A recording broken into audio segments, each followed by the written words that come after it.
മുത്തപ്പനെ കാണാൻ പോയപ്പോൾ മുത്തപ്പൻ പറഞ്ഞൊരു കാര്യമുണ്ട്. ആദ്യം തന്നെ മുത്തപ്പൻ ഞങ്ങളോട് ചോദിച്ചു, നിങ്ങളുടെ ദേശം ഏതാണ്? അപ്പോൾ ഞങ്ങൾ പറഞ്ഞു എറണാകുളമാണ് ഞങ്ങളുടെ ദേശം എന്ന് പറഞ്ഞു കഴിഞ്ഞപ്പം എന്താണ് കണ്ണൂരിനെ കുറിച്ചുള്ള അഭിപ്രായം പറഞ്ഞു, മുത്തപ്പൻ്റെ നാടാണെന്ന്. അപ്പം മുത്തപ്പൻ പറഞ്ഞൊരു കാര്യമുണ്ട് അച്ഛനോട്, നീ കണ്ണൂർ എല്ലാ ക്ഷേത്രങ്ങളും ഇവളെ കൊണ്ടുപോയി കാണിക്കണമെന്ന്. അങ്ങനെ ഞങ്ങൾ ആദ്യം തൃച്ചംബരത്ത് പോയി. എല്ലാ ക്ഷേത്രമൊന്നും കാണാൻ പോകാൻ പറ്റിയില്ലെങ്കിലും മുത്തപ്പൻ്റെ അടുത്ത് പോകണമെന്ന് ആഗ്രഹം ഉണ്ടായിരുന്നു, അതായത് പറശ്ശിനിക്കടവ് പോകണമെന്ന് ആഗ്രഹം ഉണ്ടായിരുന്നു. അങ്ങനെ ഞങ്ങൾ ഒരു ദിവസം അതിന് വേണ്ടിയിട്ട് മാറ്റി വെച്ചിട്ട് പറശ്ശിനിയിലേക്ക് ഇറങ്ങിയതാണ് കേട്ടോ. അതിന് മുന്നേ തൃച്ചംബരത്ത് പോയി കൃഷ്ണനെയും തൊഴുതിട്ടുണ്ടായിരുന്നേ. പറശ്ശിനിക്കടവ് എത്തിയപ്പോൾ ഒന്നും പറയാനില്ല, നല്ലൊരു അറ്റ്മോസ്ഫിയറാണ്, നല്ല രസമാണ് കേട്ടോ അവിടെ പോയി ഇരിക്കാനും എല്ലാം.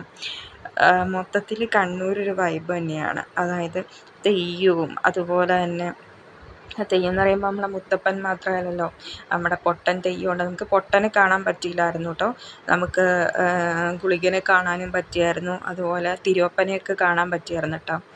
അപ്പം എനിക്ക് ആദ്യത്തെ എക്സ്പീരിയൻസ് ആണ്. ഞാൻ ഇതുവരെ മുത്തപ്പനെ അടുത്ത് കാണുകയോ കുറി വാങ്ങുകയോ ഒന്നും ചെയ്തിട്ടില്ലായിരുന്നു.